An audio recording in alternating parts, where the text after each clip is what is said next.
Com o objetivo de prestar esclarecimentos a respeito do recente Sistema Nacional de Atendimento Socioeducativo, foi lançado o livro SINASE, Sistema Nacional de Atendimento Socioeducativo, de autoria do promotor de Justiça do Estado do Paraná e professor de Direito da Criança e Adolescente, Direito Penal e Criminologia, Dr. Mário Hamidoff. Dr. Mário, o que trata este livro, Sistema Nacional de Atendimento Socioeducativo? O livro cuida de comentários acerca da Lei 12.594, que entrou em vigor agora dia 20 de abril de 2012, que regulamenta o cumprimento das medidas socioeducativas que foram judicialmente determinadas aos adolescentes em conflito com a lei.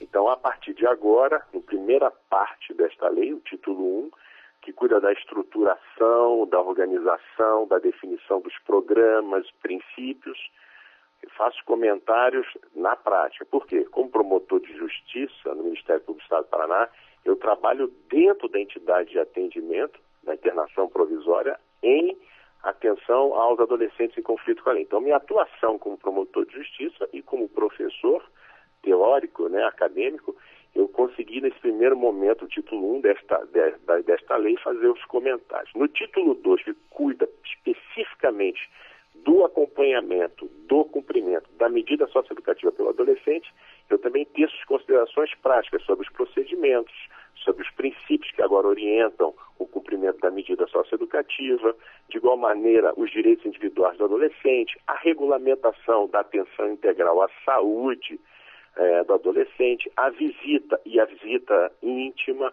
bem como o regime disciplinar. E no título 3 desta lei, que trata das disposições transitórias, eu comento cada uma das modificações que houve, não só na legislação específica, com esta lei que regulamenta o cumprimento, mas também as que se dirigem à regulamentação dos fundos, a do Estatuto da Criança e Adolescente, nesta parte do ato infracional e das medidas socioeducativas.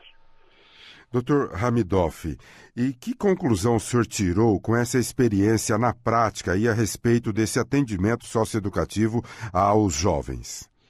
Na prática, o que acontece é uma ampla falta de informação.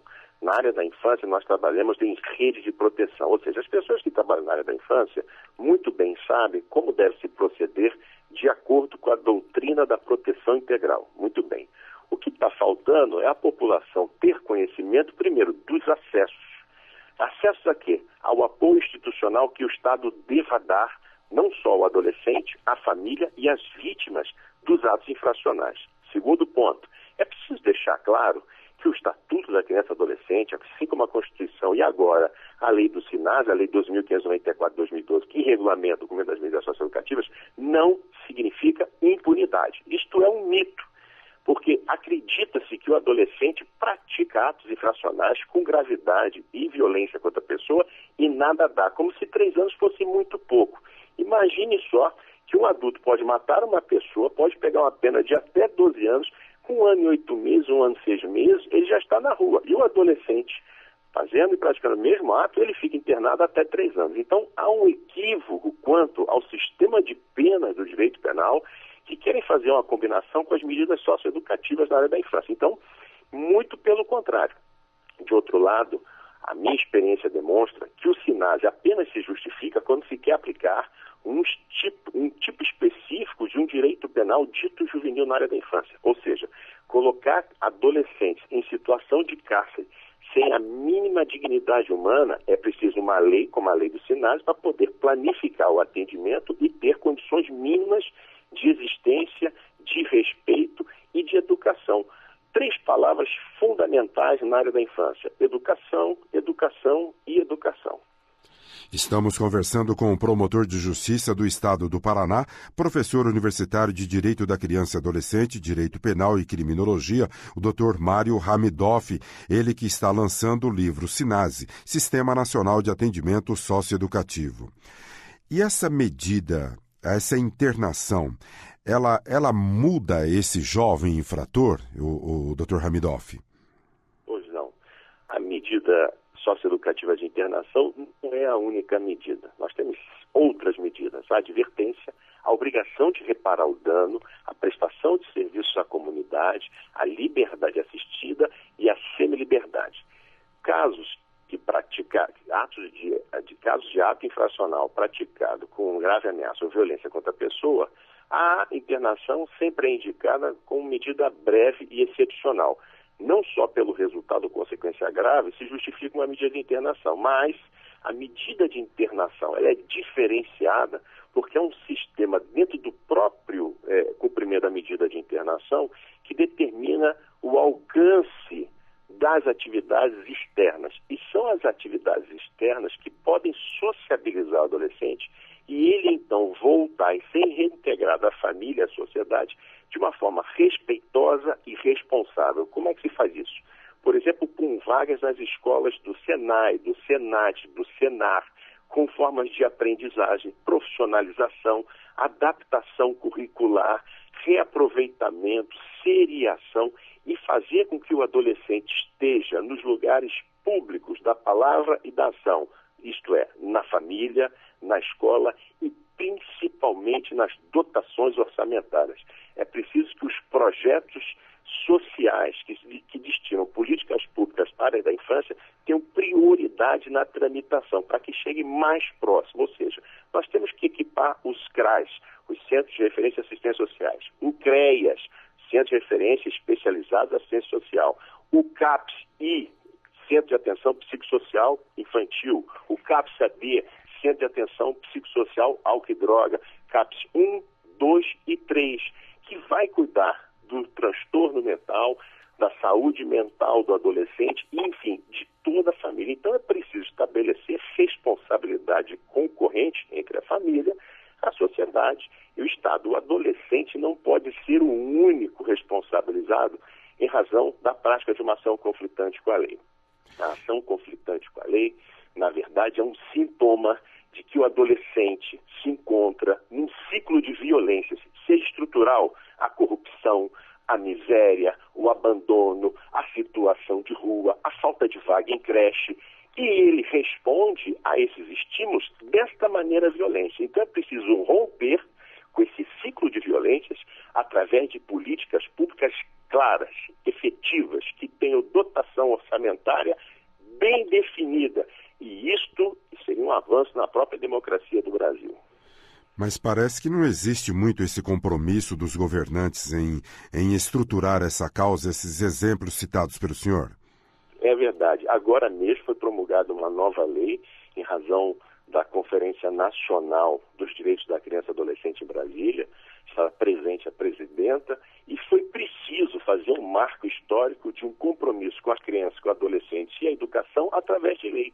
Então, o dia 21 de novembro agora passa a ser o dia destinado ao compromisso com a criança e adolescente como uma forma de uma proposição afirmativa para que todos nós possamos nos relembrar de que no dia 21 foi quando a Declaração dos Direitos Humanos no mundo, na ONU, dia 20 de novembro de 89, foi promulgada e o Brasil é signatário. E pelo decreto 99710, depois no Brasil, em 1997, foi reconhecido. Logo, a Convenção Internacional também passa a ser fonte legislativa no Brasil e que vincula o gestor público.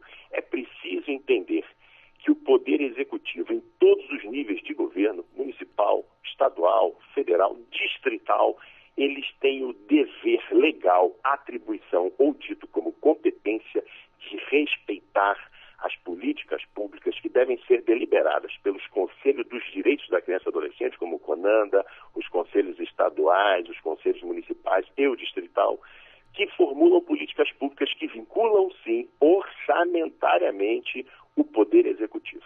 Então, o respeito e a responsabilidade pela criança e o adolescente perpassa pela formulação e a execução dessas políticas públicas, que nada mais são do que destinações orçamentárias democraticamente destinadas a fins específicos. E é isso que nós temos que passar a limpo.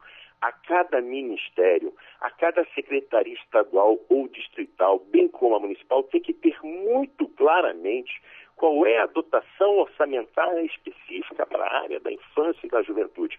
Com isso, meu caro, eu tenho certeza absoluta que vai reduzir a práticas de atos infracionais, tanto por crianças como por adolescentes. Vejam, os adolescentes que praticam ações conflitantes com a lei, com violência contra a pessoa, não corresponde a mais do que 4% da violência social urbana. Ou seja, é um mito a questão da criminalidade juvenil. Nos choca pela ação demonstrada pelos meios de comunicação que são selecionados. Mas a grande maioria da violência social urbana é praticada pela falta de políticas públicas, que não mata um ou outro, mas milhões de gerações de adolescentes. Estamos conversando com o promotor de justiça do Estado do Paraná, autor do livro SINASE, Sistema Nacional de Atendimento Socioeducativo. Este livro que o senhor lança em todo o país, o Dr. Hamidoff, ele é dirigido a um certo tipo de público ou para toda a sociedade?